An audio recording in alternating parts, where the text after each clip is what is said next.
Zimbabwe poised to swear in new president, Mnangagwa.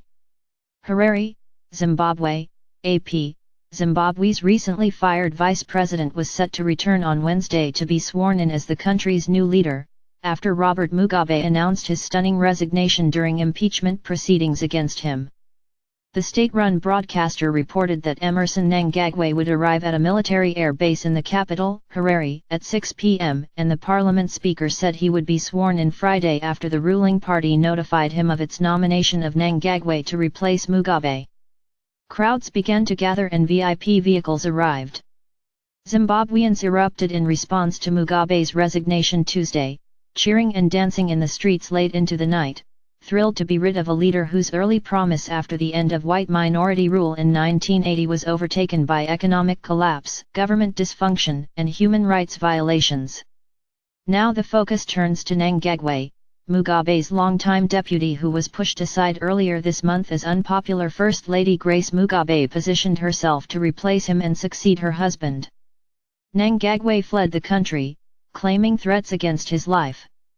That led the military to step in a week ago, opening the door for the ruling party and the people to publicly turn against the president. U.S. Navy plane with 11 crashes into Pacific, 8 found alive. Tokyo, AP. 8 people aboard a Navy plane that crashed Wednesday in the Pacific were recovered in good condition, and a search continues for 3 other missing personnel, the Navy said. The Navy said in a tweet that the 8 were brought aboard the USS Ronald Reagan. Their C-2 Greyhound transport aircraft crashed while on its way to the carrier about 150 kilometers, 90 miles, northwest of Okinawa, a Japanese atoll. The Navy said the ship was operating in the Philippine Sea, which is east of the Philippines, when the crash occurred at 2:45 p.m. Japan time. The names of the crew and passengers are being withheld pending next of kin notification. The cause of the crash was not immediately clear, the Navy said. The plane was taking part in an ongoing joint U.S.-Japan naval exercise in waters surrounding Okinawa from November 16 to 26. The Navy called it the premier training event between the two navies, designed to increase defensive readiness and interoperability in air and sea operations. UN judges set to pass judgment in trial of Ratko Mladic. The Hague, Netherlands, AP. The United Nations Yugoslav War Crimes Tribunal is set to pass judgment Wednesday on former Bosnian Serb military chief General Ratko Mladic, who is accused of genocide, crimes against humanity and war crimes during Bosnia's devastating 1992-95 war. Mladic, who faces 11 counts, stands accused of commanding forces responsible for crimes including the worst atrocities of the war, the deadly 3-year siege of the Bosnian capital, Sarajevo, and the 1995 massacre of some 8,000 Muslim men and boys in the eastern enclave of Srebrenica, which was Europe's worst mass killing since World War II. A 3-judge panel at the court formerly known as the International Criminal Tribunal for the former Yugoslavia will rule on whether the 75-year-old former general is guilty or innocent, and, if they convict Mladic, they will immediately pass sentence. Prosecutors have sought a life sentence, while Mladic's defense lawyers said he should be acquitted on all counts. The judgment marks the end of the tribunal's final trial. The groundbreaking court was set up in 1993, while fierce fighting was still raging in Bosnia. In surprise reversal, Lebanese PM puts resignation on hold. Beirut, AP. Lebanon's Prime Minister Saad Hariri announced Wednesday he was putting his resignation on hold to give way for more consultations nearly 3 weeks after he unexpectedly announced he was stepping down, a stunning reversal and embarrassment to Saudi Arabia, which was widely seen as having orchestrated his resignation. In surprise conciliatory comments from the presidential palace, Hariri said he is putting Lebanon's interest first and is looking forward to a real partnership with Lebanese President Michel Aoun. He said he presented his resignation to Aoun at the presidential palace, but then responded to Aoun's request to take more time for consultations, hoping it will constitute a serious introduction for national dialogue. Our beloved nation needs in this critical period exceptional efforts from everyone to protect it in the face of dangers and challenges, Harare said in a statement from the presidential palace. He reiterated the need for Lebanon to remain neutral on regional disputes and conflicts and all that undermines internal stability and brotherly relations with Arab brothers. Trump speaks up for more, warns against his liberal rival. Washington, AP. Silent for more than a week, President Donald Trump all but endorsed embattled Alabama Republican Senate nominee Roy Moore, discounting the sexual assault allegations against him and insisting repeatedly that voters must not support Moore's liberal rival. The president said he would announce next week whether he will campaign for Moore, who faces Democrat Doug Jones in a December 12 special election to fill the seat once held by Attorney General Jeff Sessions. Trump, who won election despite facing more than a dozen accusations of sexual misconduct himself, dismissed questions from reporters about backing a Republican accused of sexual assault over a man who is a Democrat. Trump pointed to Moore's assertions that he did nothing wrong. Roy Moore denies it, that's all I can say, Trump said Tuesday. In fact, he repeated 10 times in a 5-minute session outside the White House that the GOP candidate has denied any wrongdoing. 2 Alabama women have accused Moore of assault or molestation, including one who says she was 14 at the time, and 6 others have said he pursued romantic relationships when they were teenagers and he was a deputy district attorney in his 30s. Cold War drama caught on video as Korean soldier escapes.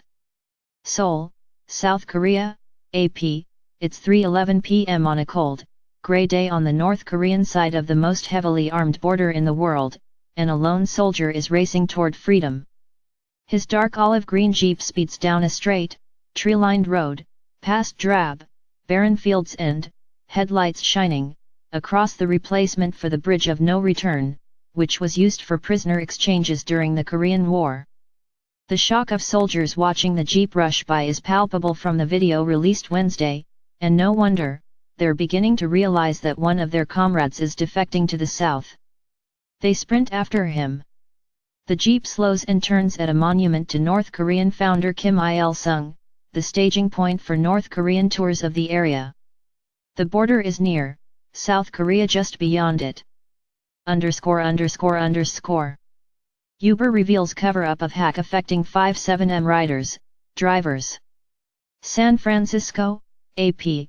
Uber is coming clean about its cover-up of a year-old hacking attack that stole personal information about more than 57 million of the beleaguered ride-hailing services customers and drivers. So far, there's no evidence that the data taken has been misused, according to a Tuesday blog post by Uber's recently hired CEO, Dara Khosrowshahi. Part of the reason nothing malicious has happened is because Uber acknowledges paying the hackers $100,000 to destroy the stolen information. The revelation marks the latest stain on Uber's reputation. The San Francisco company ousted Travis Kalanick as CEO in June after an internal investigation concluded he had built a culture that allowed female workers to be sexually harassed and encouraged employees to push legal limits. It's also the latest major breach involving a prominent company that didn't notify the people that could be potentially harmed for months or even years after the break-in occurred.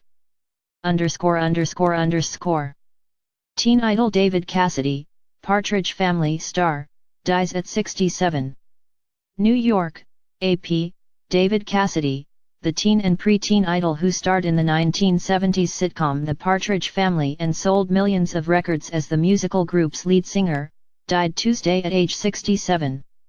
Cassidy, who announced earlier this year that he had been diagnosed with dementia, died surrounded by his family, a family statement released by publicist Joanne Jeffen said. No further details were immediately available, but Jeffen said on Saturday that Cassidy was in a Fort Lauderdale, Florida, hospital suffering from organ failure. David died surrounded by those he loved, with joy in his heart and free from the pain that had gripped him for so long, the statement said. Thank you for the abundance and support you have shown him these many years.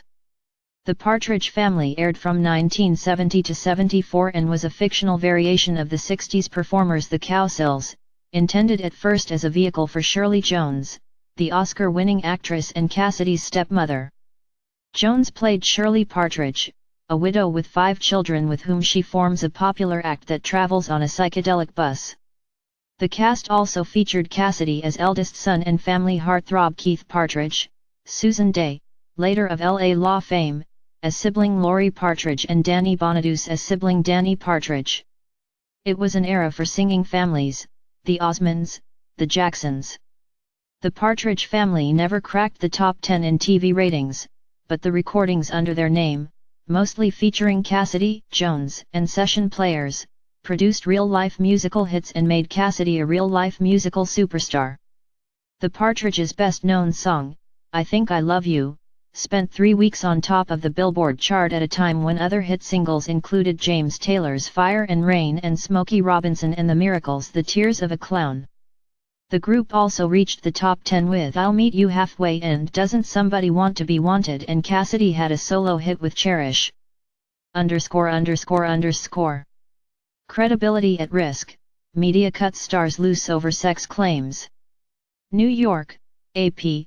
The consequences came swiftly after the allegations emerged against Charlie Rose. Within hours, the veteran news host was suspended by CBS and his PBS interview show was pulled off the air. The next day, he was fired. Rose became the latest in a string of prominent journalists felled abruptly by accusations of sexual misconduct. While news organizations aren't the only companies taking prompt measures against the accused, they face particular pressure to act because of the risk of losing the audience's trust as they cover the sex scandals coursing through politics, Hollywood, and the media itself. Our credibility in that reporting requires credibility managing basic standards of behavior inside the network, CBS News President David Rhodes told staffers Tuesday in a memo announcing the firing of Rose, the CBS This Morning CEO host and 60 Minutes contributor. PBS also cut ties to Rose. Rose's downfall came after he was accused in the Washington Post of groping women, walking naked in front of them or making lewd phone calls. He apologized for his behavior while questioning the accuracy of some of the accounts. He wasn't even the only big-name journalist whose career was rocked Monday by sexual misbehavior allegations. The New York Times suspended White House reporter Glenn Thrush after he was accused of making drunken, unwanted advances on women. Thrush disputed some of the accusations but apologized for any situation where I behaved inappropriately and said he had had a drinking problem. Years into journey, transgender teen still finding himself. Homestead, FLA, AP. It's been 6 years since Theo Ramos first cut himself in the school bathroom, 6 years since his parents and friends and teachers found out he wanted to be a boy instead of a girl, 6 years in transition. And his mother, 55-year-old Lori Ramos, has been at his side. We've had moments of laughter, and we've had moments of joy, she said. When he's feeling good with himself and he's communicative, when he has no care in the world, and he's spontaneously saying, "Hey, Mom, let's go for a walk," and fills me in on his day, that's joy. For a kid who doesn't communicate, who is very introspective, that's joy to me. Theo's now 16. He prefers he/they pronouns and sometimes calls himself the boy prince on social media. He embraces his gender fluidity, meaning that whether he identifies as male or female can change, depending on day or mood. Sitting in his bedroom, Theo snuggled a stuffed animal named Strawberry, and ran a manicured hand through blue and pink hair while singing to Disney's Moana soundtrack. He said he surprised himself by liking the movie because he doesn't normally enjoy such girly things, but something in the theme of self-discovery struck a chord.